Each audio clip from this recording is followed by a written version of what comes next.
Hello, this is JJ Humphrey. We're here at Elephant in the Room, which is what we're doing today. I'm with Bobby Cleveland, and what we've started is Elephant in the Room so that we can talk about what nobody else will talk about and how it affects Oklahoma and the government in Oklahoma.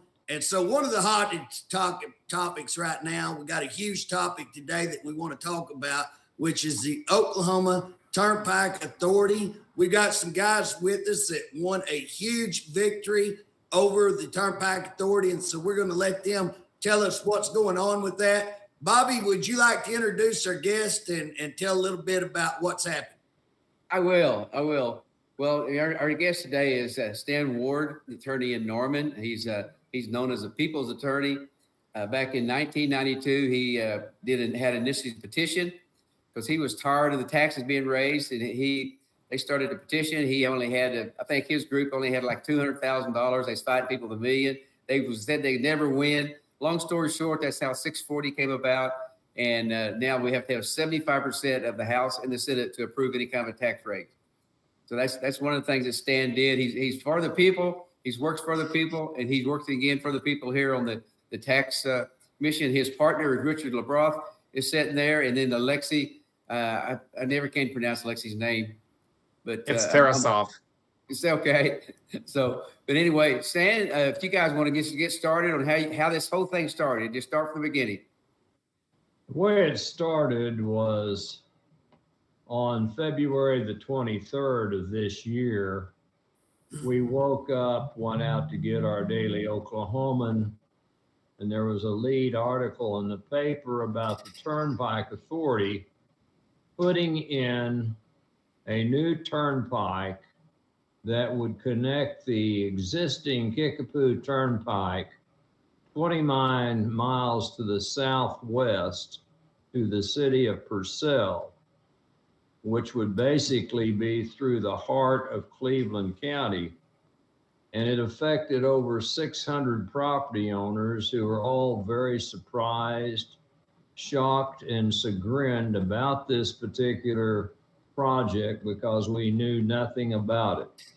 Specifically, it was designated to go right through the middle of our house.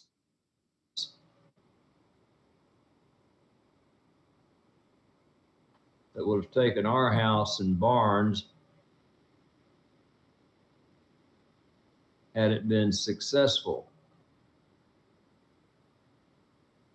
And so that started a mass public outcry. And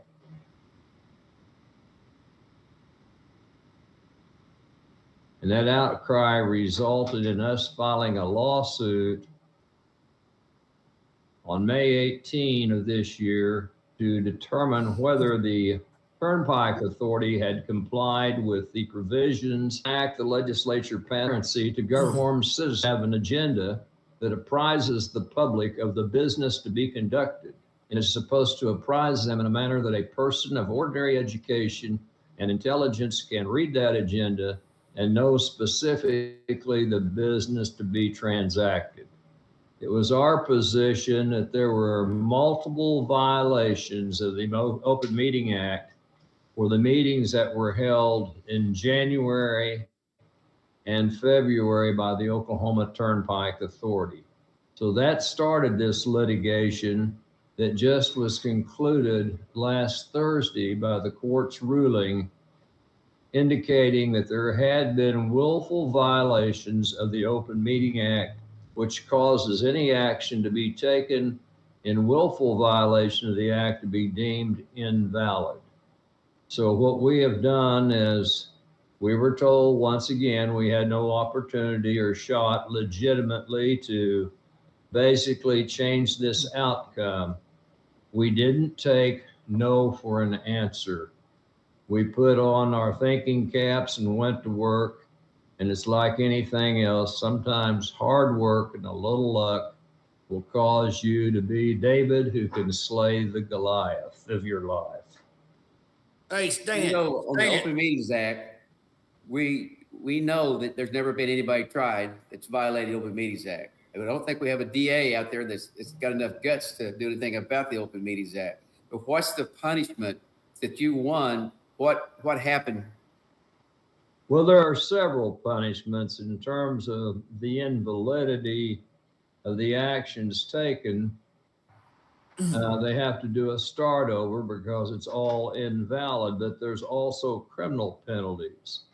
And if it's a willful violation of the act, the criminal penalty is up to 1 year in the county jail and a fine not to exceed $500 or both. Now, that particular action has to be taken by the district attorney to prosecute that particular offense, just like any other criminal offense that's on the statutes of the state of Oklahoma. Now, Richard, if the incident took place in Oklahoma County, but the lawsuit took place in Cleveland County, if the DA is going to file charges, is it the DA in Oklahoma County or is it the DA in Cleveland County? Well, we saw in the paper, Bobby, that Mr. Mashburn, who is the DA in Cleveland County, said he was powerless to bring any prosecution because the meetings themselves were conducted by the Capitol and the Transportation Department offices. You know, we don't really expect either Mashburn or Prater to bring any criminal action, and which, you know, is okay, but they are in fact criminal violations, albeit they're misdemeanors, but nonetheless. Hey, Richard. Yeah. Who would the actual action be against? I mean, would that be against the head of the Turnpike Authority? Would that be ODOT? Would it be the people responsible for putting on the program? Who would actually be charged in that instance? It would be the members of the board and the executive director, who is a fellow named Tim Gatz.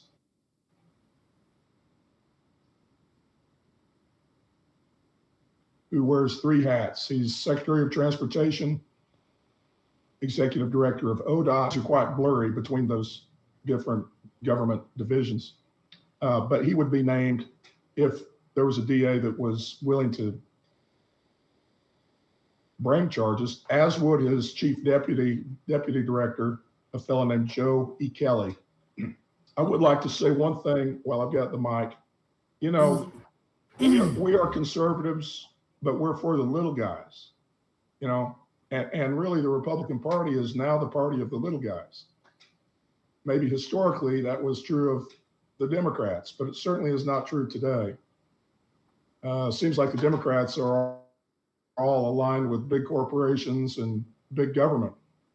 And we were horrified to think that our state government would think it was okay to ramrod a $5 billion project, which is basically half the annual state budget, without a single breath of discourse and discussion with the public. That's just wrongheaded. And I know Governor Stitt has been keen to, he's actually the one that announced this rollout. But if he thought carefully about it, I think he would realize that he's on the wrong side of this issue. Hey, let me ask you guys this.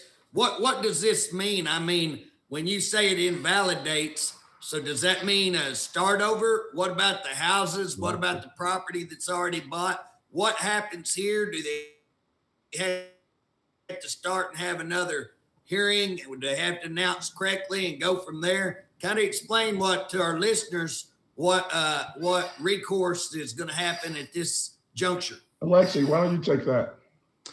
So the actions that were taken were invalidated, and that means that any contracts awarded were set aside. There's a potential for now a key TAM action. It's a separate legal proceeding in which the funds that were paid by the state entity would actually be required to be returned to the state, that action could either be filed by the state of Oklahoma, or if the state of Oklahoma refuses to file such an action, then 100 residents, 100 plaintiffs, and in our case, there are over 240 plaintiffs, would be able to petition the state to file an action. And if the state refuses, then we as residents would be able to file that action and compel the return of the funds paid.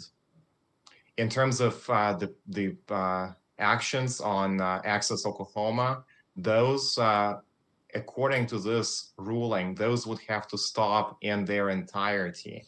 So any progress, any development of Access Oklahoma is not to be conducted under this decision.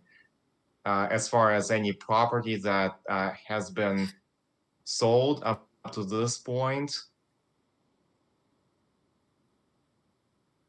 I would imagine that the residents who sold it would be able to seek a rescission of those sales, because the purpose of those sales, the Access Oklahoma project itself, was invalidated by this decision.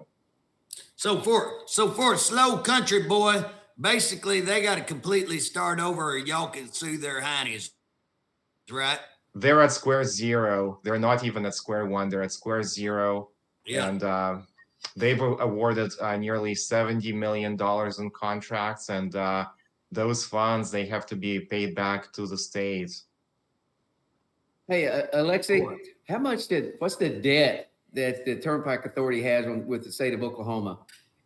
Well, according to our best estimates, the debt as of the announcement of Access Oklahoma was at around $2 billion. Now, Access Oklahoma would have added another $5 billion. So it's a major expansion of the total debt. And it's a major road project that would have increased, even more than doubled, nearly tripled the amount of debt of Access Oklahoma. And keep in mind that these funds, ultimately the state would bear responsibility. If OTA were to default on these payments, and the money would come from the taxpayers, it would come from the state budget. Hey, Alexi, let me stop you right there. Did you say 2 billion or 7 billion? You said 2 and then 5, total 7? So it was at 2 billion. Now, if Access Oklahoma would have gone through, then they would assume another 5. So 2 plus 5 would have been 7. But we're back to 2 billion. We're at approximately 2 billion. Hey, Alexi, let me ask this question. On the Turnpike, I think it started, I know I was a kid, seems like in the 50s, but on the Turnpike, have any Turnpike been paid off, or do they ever plan on paying a Turnpike off? They just go keep on borrowing money, borrowing more bonds and more bonds and more bonds just forever? So the answer to that question is in the negative. No Turnpikes have been paid off since 1947, which is the year when the Turnpike Authority was organized. The promises at the time were that once the road is paid off, that it would be a public road, that there would not be any tolls. But as we see, no Turnpike actually in the history of Oklahoma has become a free road. Instead, what has happened is the Turnpike Authority was allowed to pledge those turnpikes. So if they build a new turnpike that would not have enough revenue to pay for itself, they can simply, as their collateral, use another turnpike that's profitable. And that would be, for example, a turnpike that's between Oklahoma City and Tulsa. That's a profitable turnpike. But some of the others, especially the newer ones, are uneconomical and in some cases unnecessary as far as the transportation needs go. I have a question. Go ahead, Bob. JJ, can you mind if I ask a question? every once in a while you need to get one in, Bob. Go ahead. Thank you, JJ. I do have a question. I have a concern that really aggravates me. Is Open Meetings Act, Records Act was there to protect the people so we don't work behind closed doors. We're not working in the dark. Keep everybody open and honest. But when I see and when I read about these domain names that the department bought up with taxpayer money to basically defraud or to trick the people of Oklahoma, that is unbelievable that they would do such a thing as that. And somebody who did that, they should be fired. We do not need people that type of person in our state agencies. Can you talk about it a little bit about that? That's a division called the Strategic Communications Division of the OTA. And we've deposed Jessica Brown that sent the actual email to make the acquisition of those around 20 domain names, such as Stop OTA. It clearly illustrates that the agency believed there would be opposition after the announcement, after the rollout, and so as to take what in their mind would be precautionary measures, they decided to buy up every single domain name that could have been used by the opponents of the Turnpike. Well, let's stop you right there, though. They bought the names up by using taxpayer dollars, right? That's accurate, and it's totally mind-boggling how they could do it. Hey, just for clarity, because I know about what y'all's talking, but I think that most people watching, listening won't understand what you're talking about. Was that they bought off all these platforms on social media? On what kind of platforms did they buy? And with the intent to keep anybody from being able to put out any negative information or any other information, any opposition information, correct?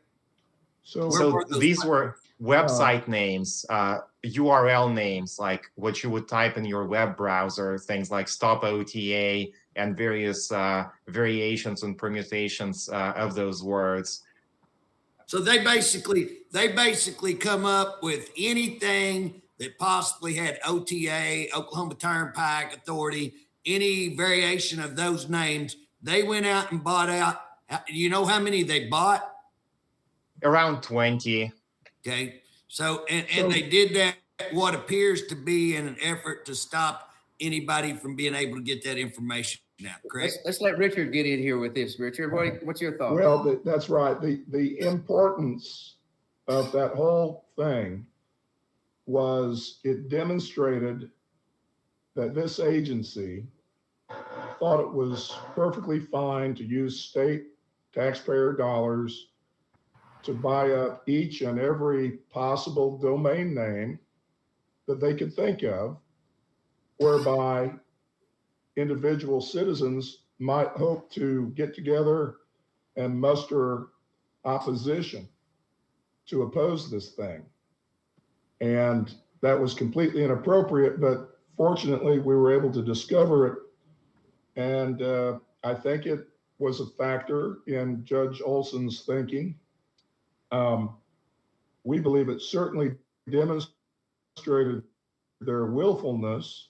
The fact is that the public didn't know what was coming, but who did know were all of the companies and people that do business. And these are massive contracts. So the road construction firms, these big civil engineering firms, banks, bond underwriters, they all make unspeakably high fees. The Turnpike Authority doesn't really have much oversight, so far as we can tell.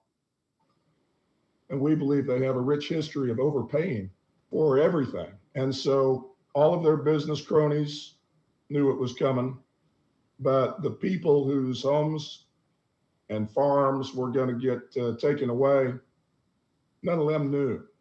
When you guys found out this, and you're looking at everything or your depositions, etc., was you surprised that they would do something like that? I think I'm never surprised about what state or local government does, or for the federal government for that matter. Shocked might be a better word. But when you think about what they did, you have to get back to the concept that they try to hide behind the fact that turnpikes are built with revenue bonds rather than general obligation bonds. Concept of a revenue bond is that there's a dedicated stream of income that is supposed to retire the bond debt. So when we talk about $5 billion, that's just a part of it, because there's interest on top of the principal of $5 billion. And when you do not pay off those bonds, just figure out what your house mortgage is over 30 years. I Do you got a think question it's the for you, amount that you Ben. borrowed, or is it the interest as well that you're going to pay in order to satisfy the terms of the mortgage? Stan, and now this might be far, or maybe way out there, but what is the difference in a Ponzi scheme and what the Turnpike Authority was doing? Because it looks like to me they're never going to pay anything off. They just keep borrowing. Well, they have a very sophisticated Ponzi scheme if you look at it in this respect. A Ponzi scheme is that you have a fraudster that goes out, gets a number of investors and promises to make periodic payments to them, usually like a 10 or 12% return, which is it too good to be true? Then it's usually not true, but people fall for these schemes all the time. So when it gets to the point where you can't raise any more money, the Ponzi scheme collapses because they cannot pay the investors. Now let's take the Turnpike. They have what I call a closed-end Ponzi scheme, because rather than allow it to collapse, what do? They go out and either A, refinance bonds, or B, build more turnpikes and issue more bonds. So they aren't going to go broke like the typical Ponzi scheme is.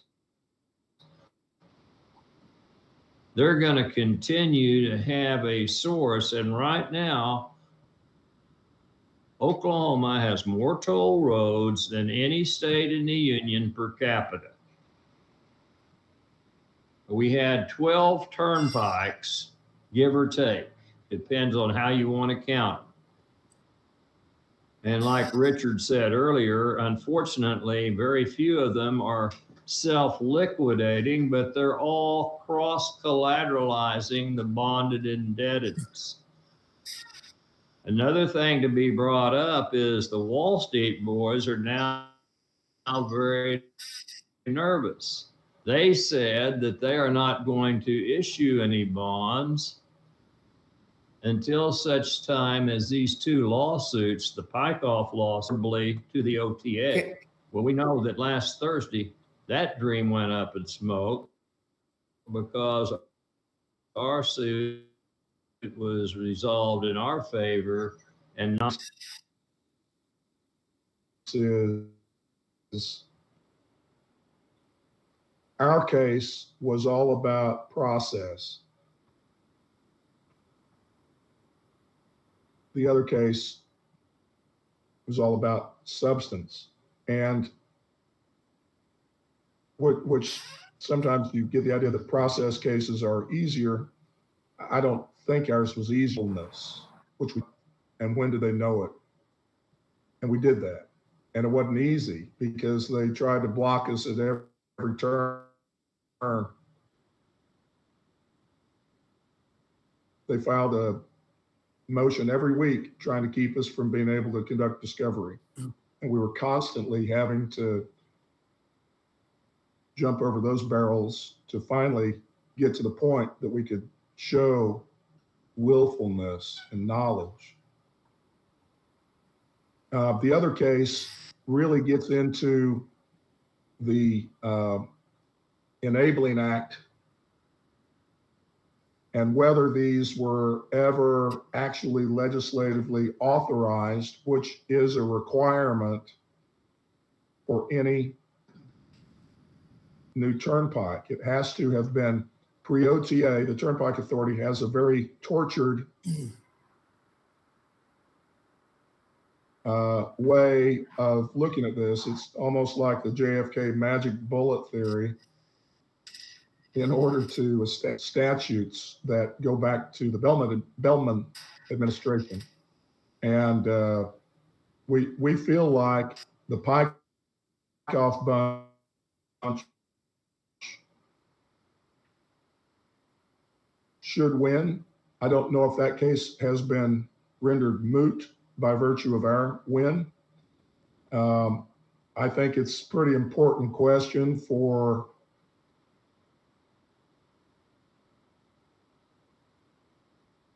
our Supreme Court to take up, even though we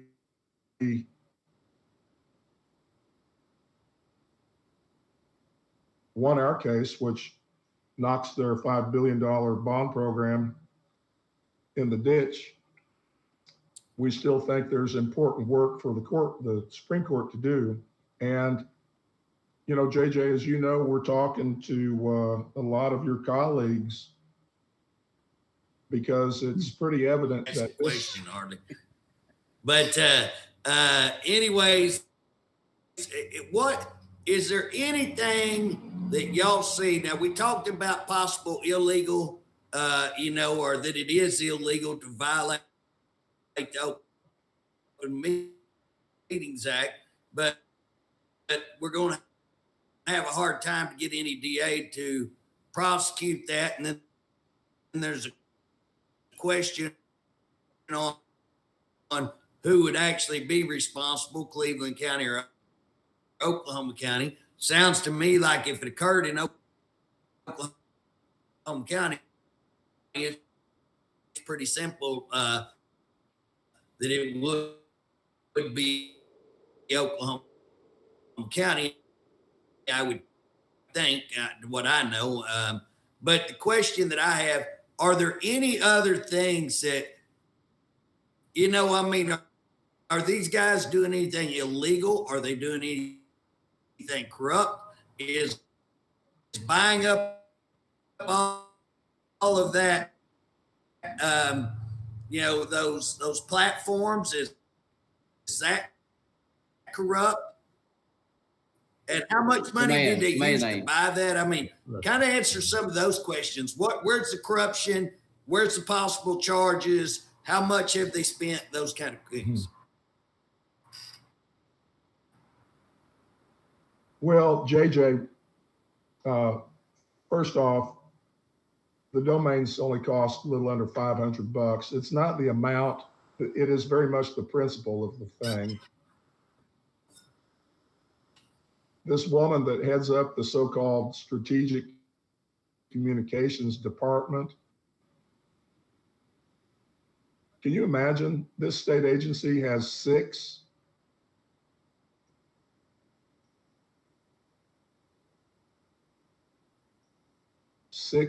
people whose jobs are being part of the Strategic Communications Department? It's nonsense. So they have six people whose job is to put forth propaganda. And the way we would bring about more transparency is before there would not be another turnpike constructed, there would have to be a vote of all people adversely affected by this proposed turnpike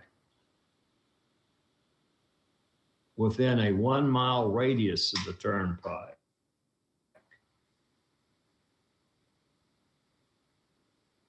They then should, if they get a majority vote, the turnpike goes forward. If the turnpike doesn't get the majority vote, it ends right then and there. So what we would have is citizen input We would have public discourse.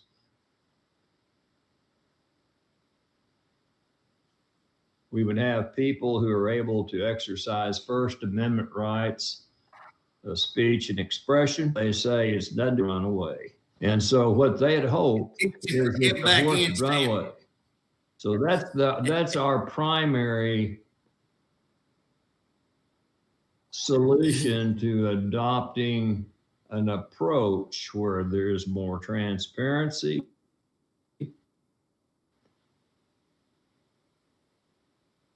where people have a say. I mentioned that before this Access Oklahoma program, Governor Fallon had another program called Driving Forward. And it wasn't as large as this Access Oklahoma plan, but it too had some of these very same characteristics.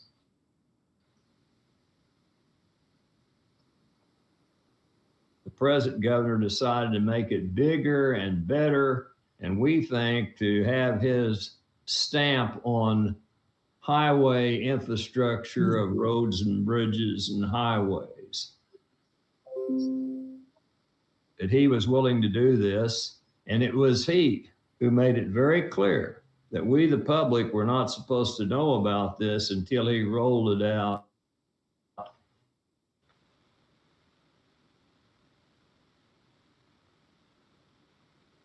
on February the 22nd. And who was there at that meeting? City officials in terms of mayors, city managers, public officials, engineers, contractors.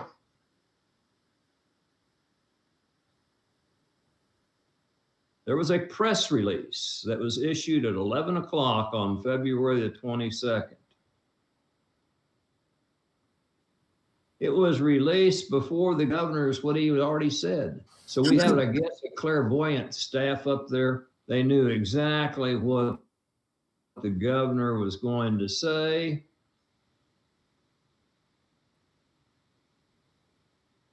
They put it in his press release.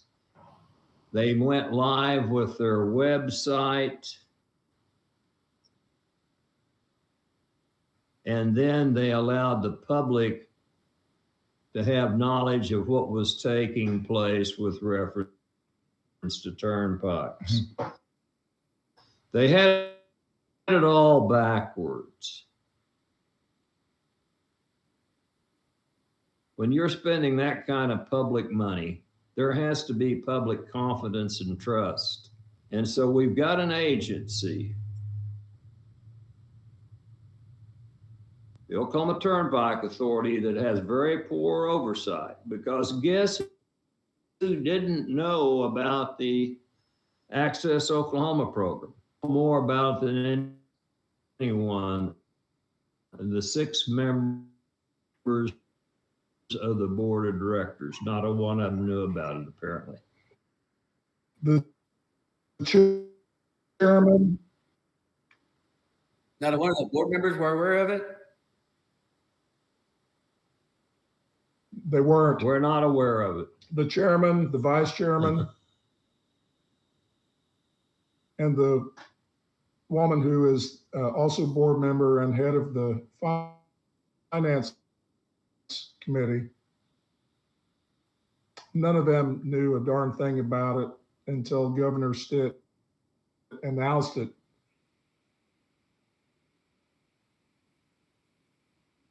At that meeting, but that's consistent with what we learned about this board. This board is a rubber stamp board. In the last 1,240 votes,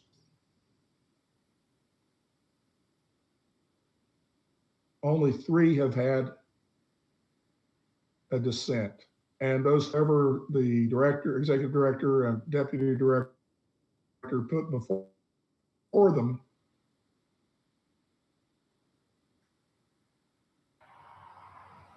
and it's worrisome because they're doling out massive contracts that I maintain are grossly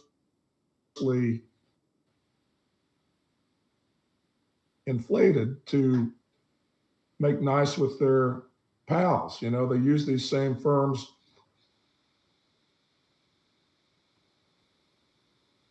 over and over. It's a very cozy relationship. And frankly, I'd like to see a member of the media do a deep dive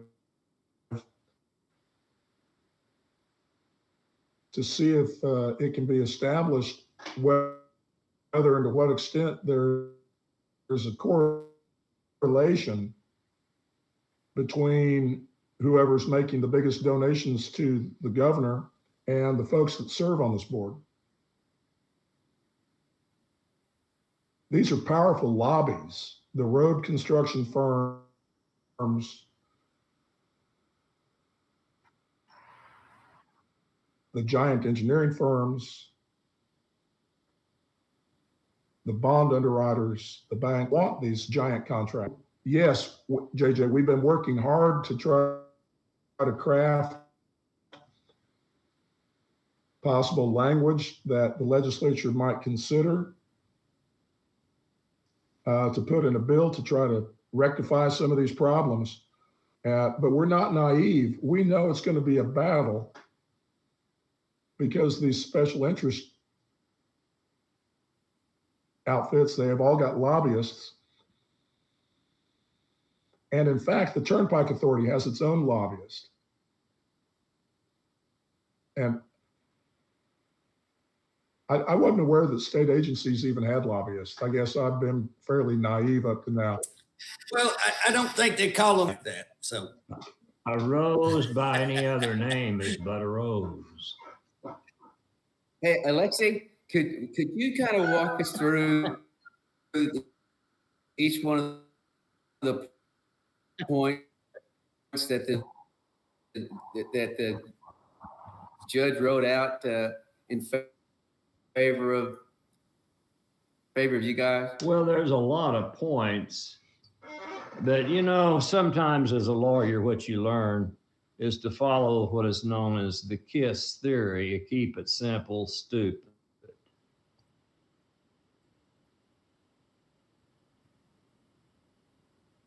So our lawsuit, It was just presented by the governor. We quoted the language of the Open Meeting Act that says that any action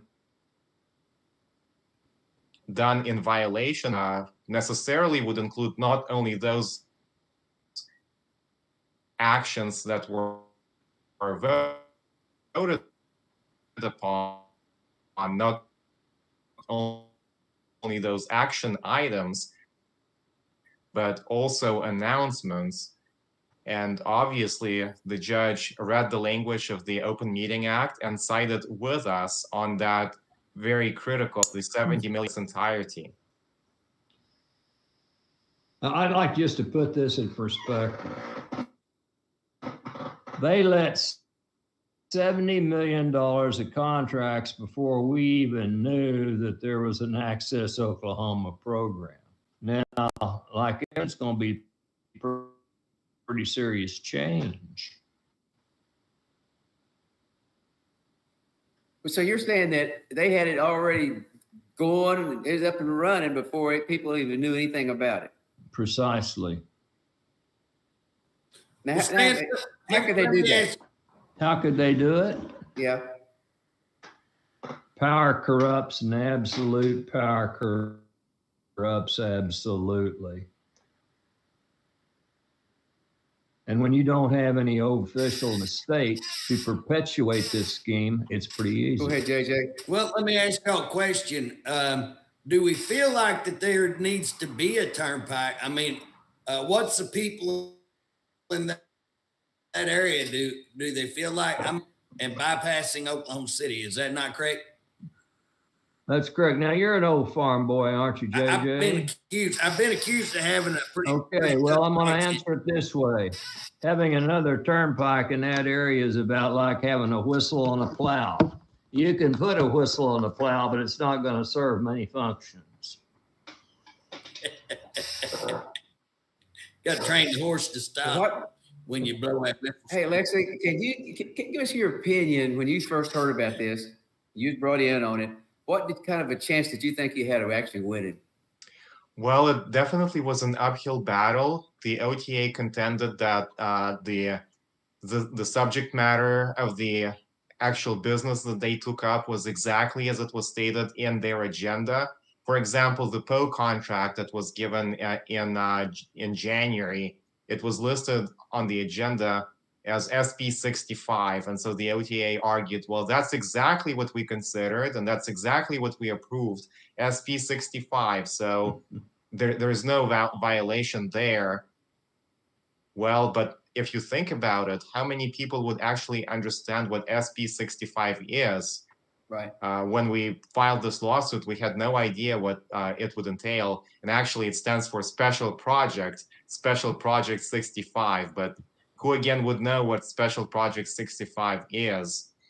As far as their other item of business on this agenda, the $200 million line of credit, after the filing of the lawsuit, they actually took steps to rescind the line of credit. They said, well, we don't need it anymore, so let's cancel that line of credit.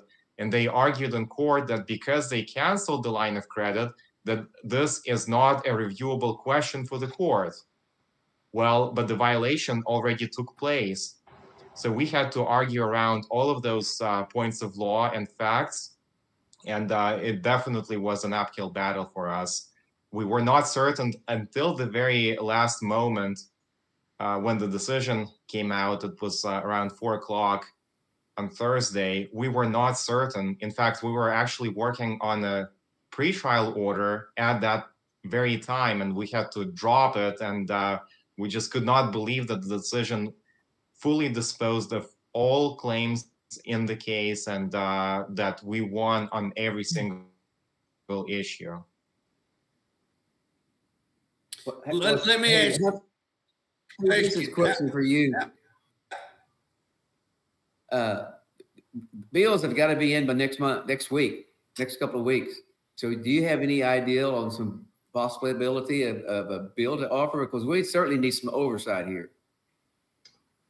We have, Stan really has drafted what I think is an excellent template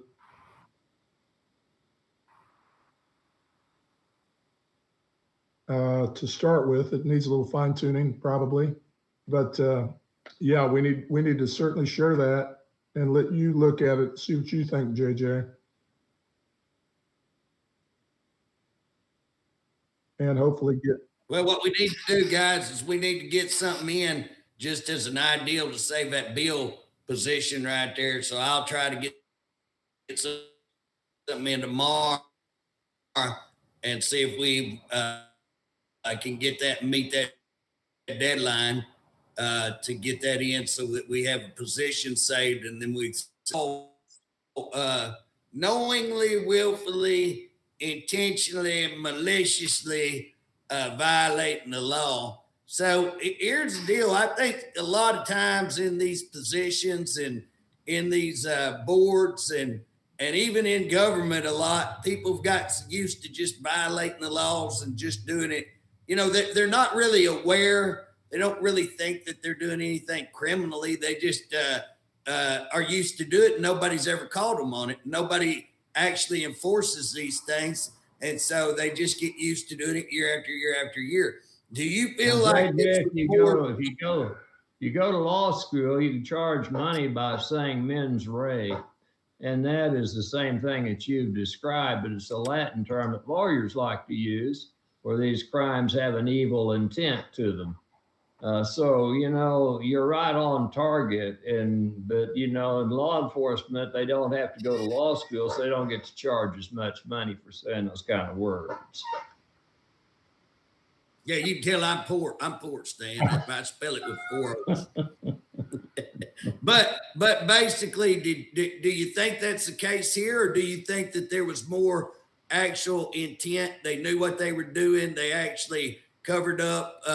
You know, I think the fact that they bought some ads shows some intent to actually cover up. You know. Well, the executive staff clearly knew. The executive staff had what I would argue was a mens rea, a culpable state of mind. As far as the board members, they were grossly negligent because how could you pass a $200 million line of credit without any knowledge as to what that would pertain to? It's an incredibly large amount of money. Hey, I Stan, think we need to clarify that $200 million too, because in this little chain of who makes all the money on a turnpike, you have to have interim financing before you take a bond issue to Wall Street. So that means some local banks make a lot of money by providing this interim or gap financing. It would be analogous if you're going to build a home and you need a construction loan.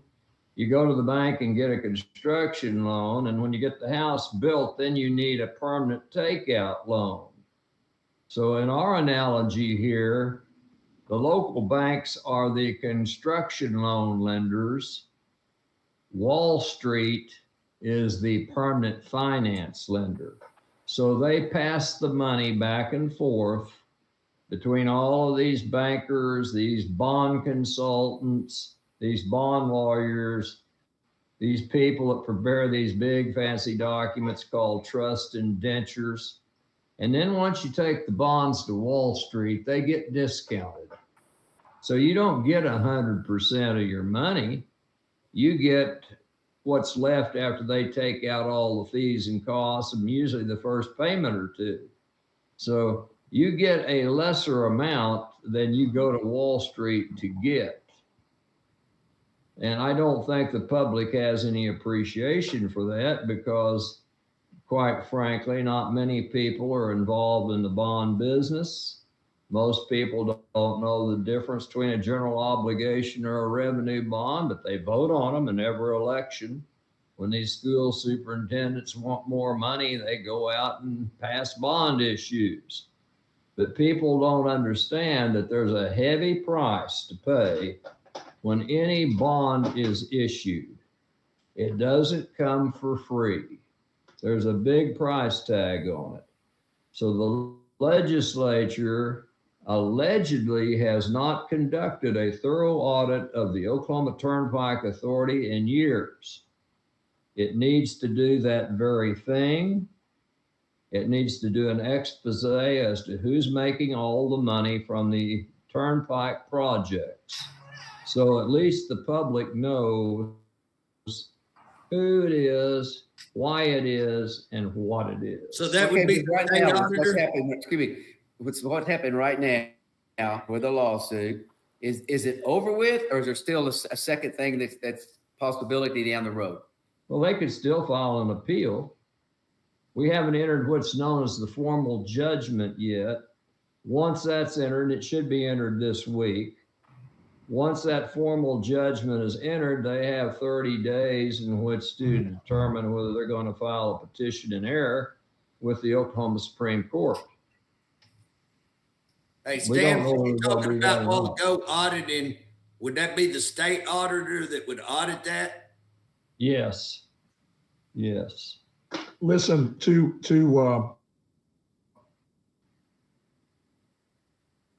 follow up on Stan's comment, not only did 99.5% or more general public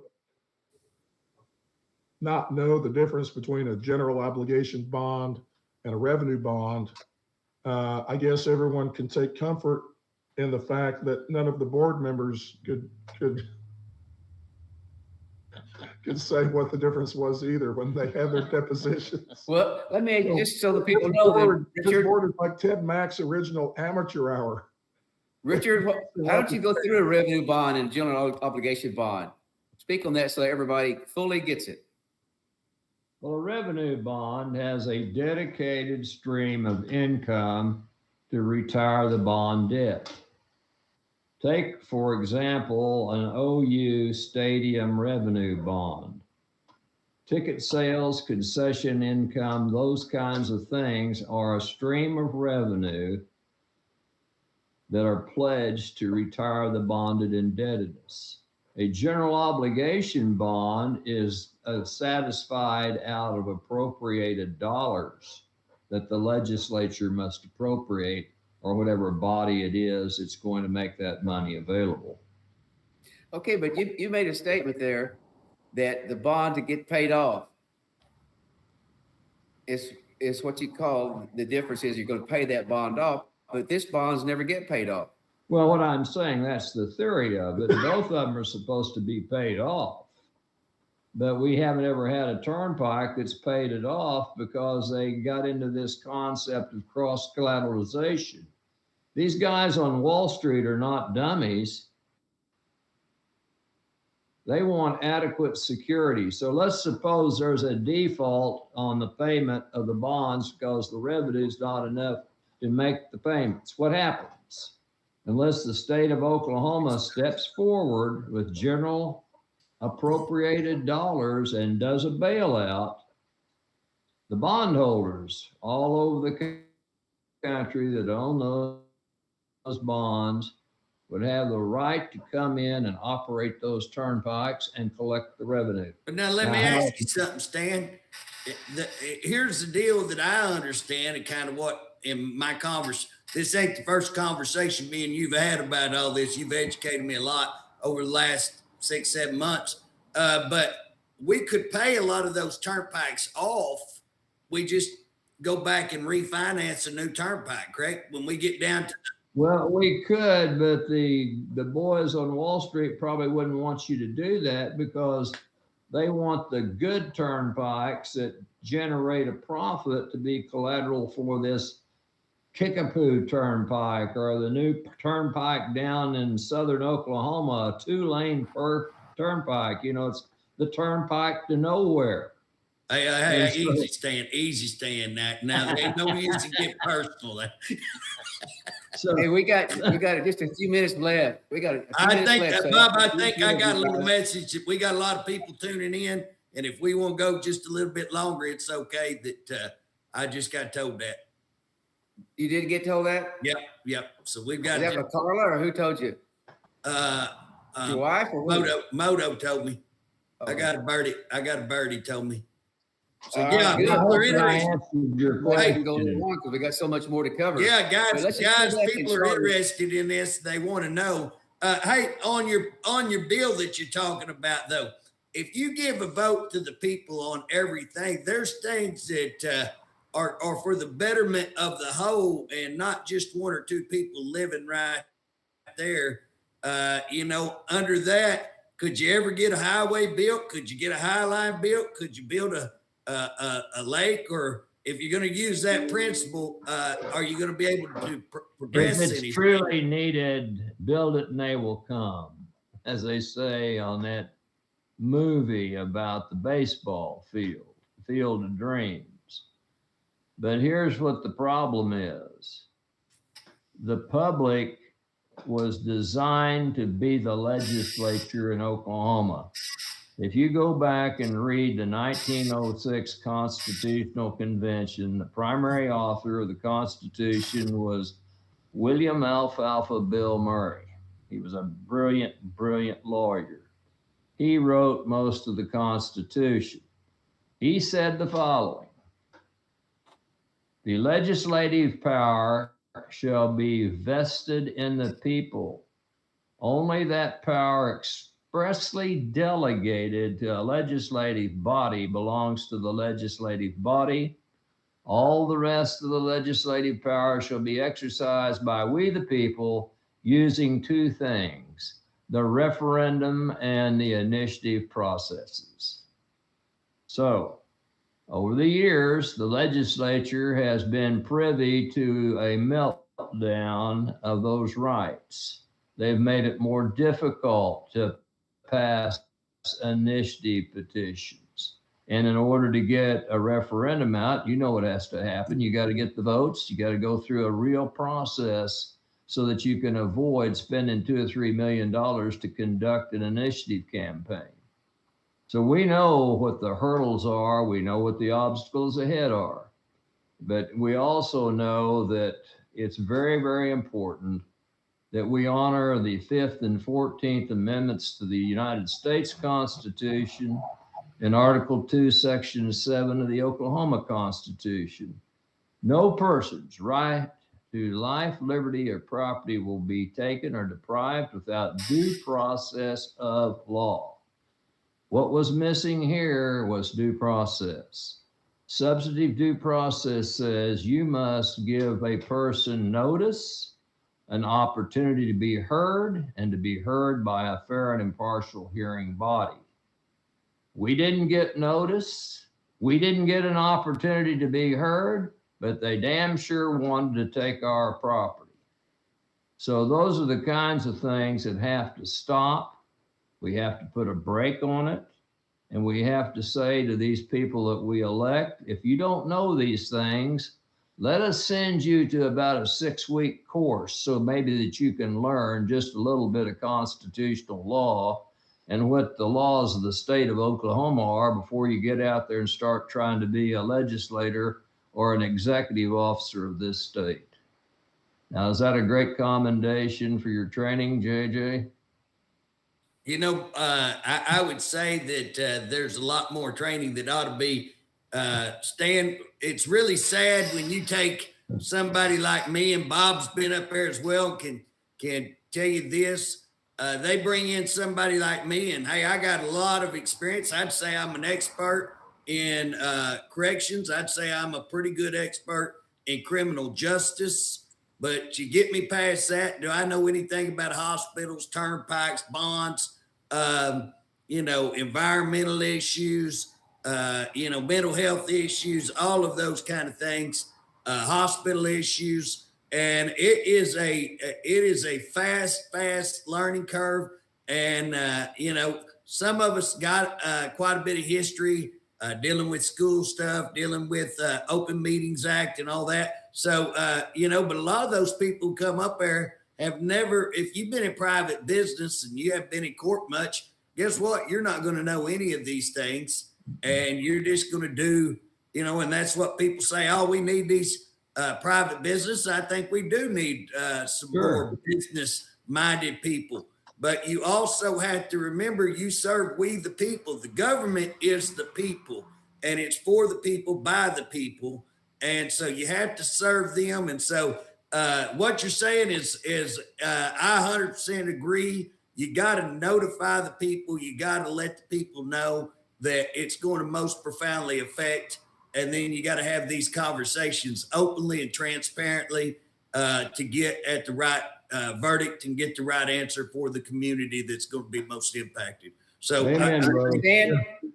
Stan, when you mentioned the law, are you quoting the federal law, the Constitution of the United States, as well as our state law? The state law. Our state constitution mirrors the 5th and 14th Amendments in the Due Process Clause.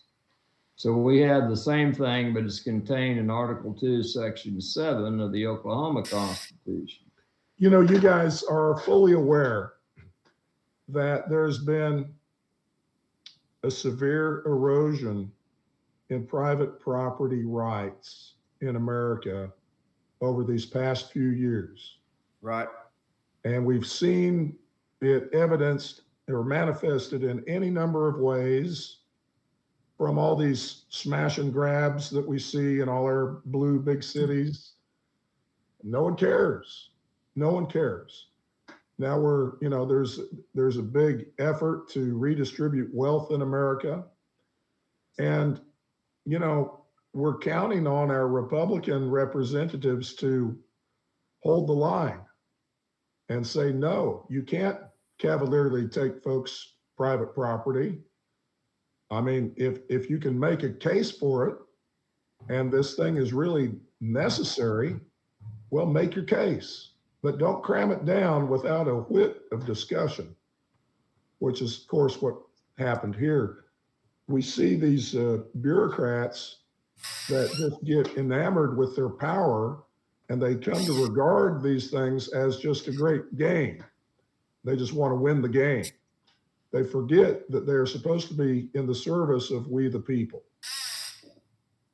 Well, I think, a good example of that be right there in y'all's community. A good example of that be right there in y'all's community. OU just does things in the cover of darkness, trying to pass a super woke agenda. I give you example of the transgender unit they're trying to put on right now. That, hey, all of that was done really covertly, continues to be done covertly. And again, I think that what we're talking about does not only apply to the turnpikes, it doesn't only apply to the government, on these issues, but it applies to all government, anything that's funded by federal dollars or state tax dollars. If it's tax dollars, then it's responsible to the people, and it should be transparent, it should be clear, and it should be the will of the people. And again, I mean, how much say so has Oklahoma got on whether girls and boys get mutilated in our state? So it's really disturbing. I think we're having a great conversation on not just the turnpike, but just I think it's a good look on our government, period. And again, I'll tell y'all guys what. A few months ago, little while back, I was really ticked off about how the FBI looks corrupt and the DOJ looks corrupt. And I just come to the conclusion that my station is not in Washington, D.C., and I have no say-so over the federal DOJ or the FBI. But I started realizing where my station is here in Oklahoma, and I started looking in my own backyard. A pretty good book says, before you go take the splinter out of one guy's eye, your neighbor's eye, pull a log out of your own. I started logging in my own backyard, and guess what? There's a lot of corruption right here in Oklahoma that I think that we need to deal with, and I think that we need to start. And again, there may not be any criminal intent, and again, I'm not talking about filing charges on people unless that's the DA's choice. But what I'm saying is that we need to call it out, and we need to correct this behavior for me. Alexi, what have you got to say? Finish up. Oh, well, it's definitely been our pleasure and honor to represent over 240 residents of Norman and Noble in this litigation. And we're obviously thrilled with the result. I think it's not the end of the war, because the Oklahoma Turnpike Authority will try to come back, and it's going to be up to the citizens to make their voices heard now that everything is known and is out in the open. So keep up the fight, and let's see how it plays out in the end. Well, thank you. How about you, Richard? Well, this has been the most gratifying case that I've been involved in I don't know how long, maybe ever. Getting to be part of Stan's team with Alexi, because it really is a win for the little guy against big government that doesn't give a whit about people and just going to cram stuff down. When I was a young lawyer, I was with a silk stocking firm, and we represented the rich and overprivileged, and it was soulless corporations, and I did that for 11 years. This feels a lot better. And like I started out earlier, the Republican Party now really is the champion of John Q. Public, the average middle class, working class people. And government is aligned against us quite often. And these people that serve in government have to understand that they represent we the people, and they need to quit being so arrogant to regard all this stuff as just some kind of game, and give meaningful, legitimate opportunities for public discourse. That's what it's all about. The Open Meeting Act is all about having an informed citizenry.